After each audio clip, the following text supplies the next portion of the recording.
আসসালামু আলাইকুম। আজকে আপনাদের সাথে শেয়ার করছি আমার পায়েস রান্নার রেসিপি। এটা আমি সবসময় শুধুমাত্র দুধে রান্না করে থাকি, কোনো রকম পানি ব্যবহার করি না। তো আজকে আমি ১ কেজি দুধে শুধুমাত্র ১ মোট পোলার চাউল দিয়ে কিভাবে পায়েস রান্না করেছি সেটাই আপনাদের সাথে শেয়ার করব। প্রথমে আমি একটা পাতিলে ১ কেজি দুধ বসিয়ে দিয়েছি এবং এর সাথে সামান্য একটু লবণ, এলাচ, দারচিনি, তেজপাতা দিয়ে নিয়েছি। আর অপর পাশে একটা বাটিতে আমি ১ মোট চাল ভালোভাবে ধুয়ে নিয়েছি। এখন এটা সাইডে রেখে দুধটাকে জাল করে নিব। দুধটা বলক ওঠা আগ পর্যন্ত এটাকে একটু জাল করে নিব। জাল করার পরে বলকটা উঠে আসলে চালটা মিশিয়ে নিব।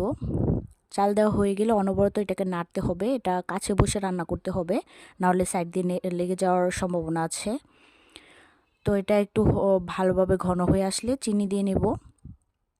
এটার ঘনত্বটা ঠিক এরকমই রাখবো, কারণ ঠান্ডা হলে আরও ঘন হয়ে যাবে। এটা অনবরত মিডিয়াম আঁচে নেড়ে রান্না করে নিয়েছি। আপনারা চাইলে অল্প সময় এভাবে রান্না করে খেতে